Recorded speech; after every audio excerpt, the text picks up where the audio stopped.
Hey everybody, T-Bones here again with another video.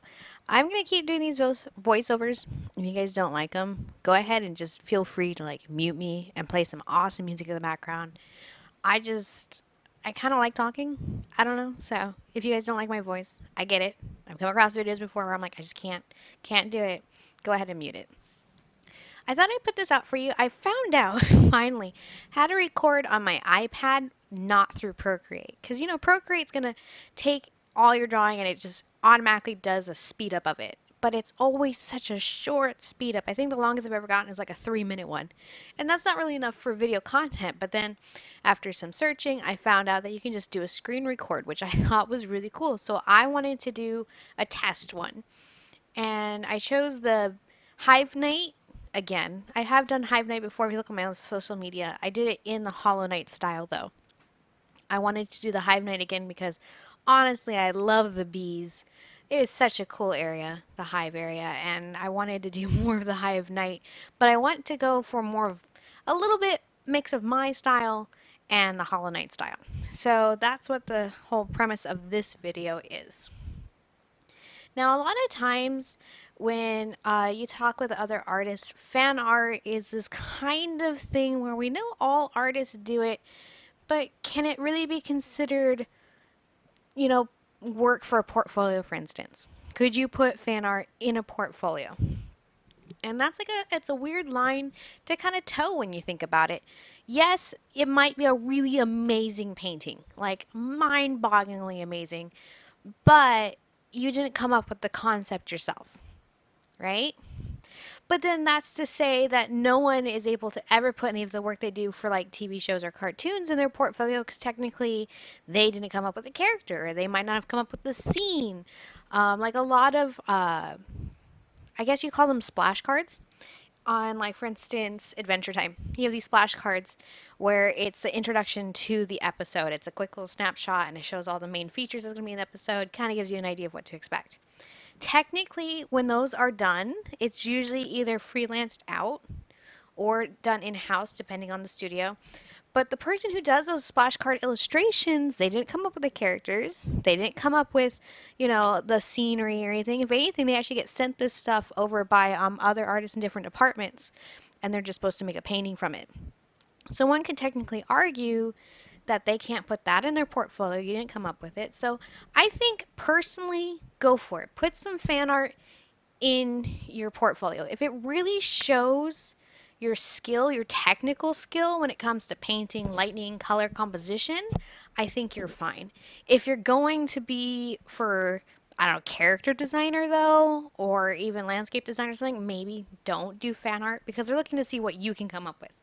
You can be inspired by something, but don't do an exact replica. Like you could be inspired by the fungal wastes in Hollow Knight and make something of like what you think it would be in a more 3D environment, but don't do a painting of the fungal wastes. The idea's already been done. They want to see what you can take and what you can make from things. I say as if I'm a professional. I've only done some freelance work. It's that kind of thing where I want to get more into doing it, kind of branch out, start applying for more work. It was just hard because a lot of things happened all at once that kept me from doing such. A lot of the freelance work I did was just small stuff, nothing that really made it to major games. But when they looked at my work, I did have some fan art pieces in there, just kind of like to show my skill, to show my illustrative skills. But video games are a big part of a lot of artists' inspiration. Video games, movies, TV shows, music. And it's hard because as an artist, you want to make things that kind of pay tribute to these things that show, like you really enjoyed it, so you want to draw it, you want to do something with it. But then you get some artists who are so terrified of it because of the fact that I have to work on portfolio. I have to make sure my portfolio is good to go. I have to work on things to make sure I can get a job. So I can't do fan art. And that's not true. I really do think as long as you make sure you're still showing your abilities, it's fine. Um, Now, that's to go to say I'm not an art director. I don't do hiring. I don't do any of that. So don't completely take what I say 100%, but from a personal view, I think it's okay. And I'd like to hear what you guys think too. Like, do you think it's okay to have fan art in your portfolio? Do you think it's okay to have something inspired by or even of um, someone else's creation? Like this here, like let's say I really polished this up. Like 100% made this super banging. Like had a really cool like background and everything, and it was like more of a splash card idea. That would be a great way to show my illustrative skills, one would say, like to show like my painting, my color, my values, all that. But if I was trying to go for a job that was a character designer or creator or concept artist, I wouldn't submit this because I'm just copying someone else's work, which is bad. We learned that in school, right? That's bad. Don't do that. I actually knew someone in college, and this was so frustrating to deal with. She wanted to be an art director, but she didn't really ever make anything, ever. Everything that she did was stolen.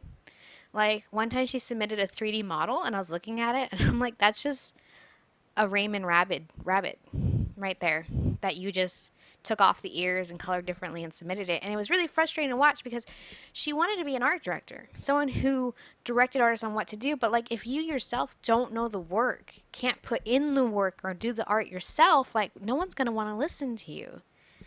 You know, you can't just go straight to telling people what to do, think you're going to make big bucks or whatever. Like you have to be the artist too. I don't know if she was actually capable of creating anything. And we brought up our concerns, I remember, to the teacher, going like, look, this is all of her work. And you know, he had a suspicion. I'm like, I know this stuff. Like, these are all like, you can Google it real quick and find, you know, royalty free models like that that people made and just had out and just whatever. And she just changed it a little bit, not enough to even warrant like it being her own thing. And he says it's a very big accusation to make, you know, and if you're going to go with this, you're going to derail her whole entire college career. And I wish I had the guts of the time to do it. I mean, I've seen her before. She hasn't gone anywhere into art. She's gone a completely different path or whatever. But it's just like, it's frustrating to see that, to see someone who didn't take it seriously, who didn't really ever put effort into anything. And I was too scared because you don't want to be that person who destroys someone's life. But at the same time, like when you look at them, you're like, what you're doing is wrong, you know, and the consequences are a lot higher than you think. And you want, it's a hard decision to make, especially for a young kid. And that's what I was. I was just a kid. I didn't know any better. I called her out on it. I did. Told her my thoughts on what she was doing. I wasn't really great friends with her. But the point is, well, actually, I don't know what the point is. I totally went on a complete and total tangent, didn't I? I'm sorry. I bounce a lot.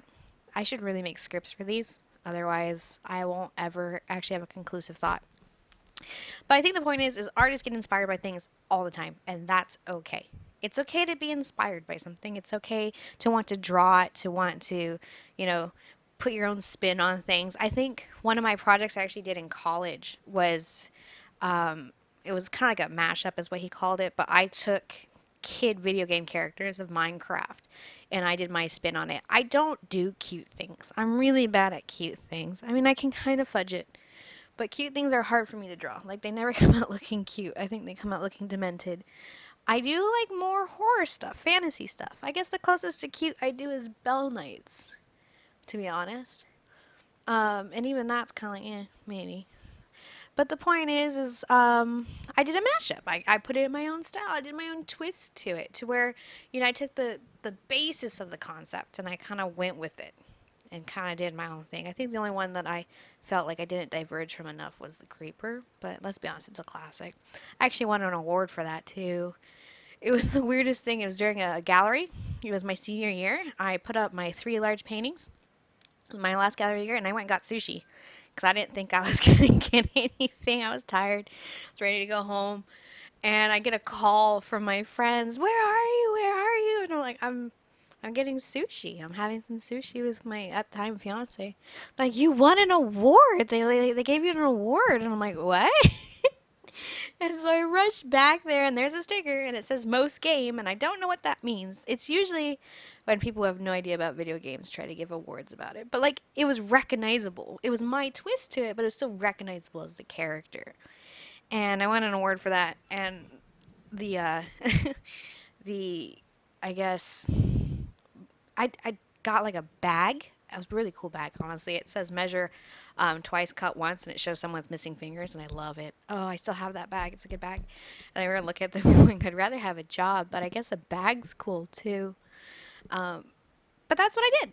You know, that was part of my thing, and I would have put that in my portfolio work to show, my technical skill of taking a concept and running with it, which is good for a concept artist. Like if someone gives you a basic concept or a story or some kind of theme and maybe like a rough, and you can take that and you can transform it, I think that's pretty good. I'm not saying I was, amazingly good. But to be able to take something and make it your own, I think is really neat. I mean, there's been plenty of times where I'm on ArtStation and I see some fan art and it's mind blowing. It's amazing. It's wonderful. And I think it's worthy of portfolio work. Like if I was an art studio, I would look at it from a technical point of view and skills. But long story short, I think depending on what you're applying for, what your process is, or what you're trying to go for, to put fan art in there, go for it. Have fun with it. There's a lot of great resources up too on Twitter. A lot of art directors post what they're looking for and what they want from people. I was just looking up. I actually might go through on Twitter and post some links to ones I've seen before. That might be a good idea for you guys. I guess I could talk a little bit about the actual painting that I'm doing on the Hive Knight. If you guys actually want me to do breakdowns of how I do things, like from my sketch to my black and white to my color and everything, I could do a video on that. I don't know if anyone would find it interesting at all. It's worth a shot, I guess, if you guys do want to see that. I am currently making a very long video of a Bell Knight piece I'm currently doing. If you want some inside looks to that on my Patreon, I've been posting Patreon exclusive works in progress and snapshots into the work I'm doing right now. The only thing is it's going to be a video on how to plan out your illustrations, and it's going to be a video on that because I did not plan this illustration out, and now I'm at a part where I've invested a whole lot of time into this, and I realized I just made it way harder on myself, and there's a lot of things I have to fix, and I have to make the decision, am I going to continue with this and just like really push through and try my best and struggle, or am I just going to start over?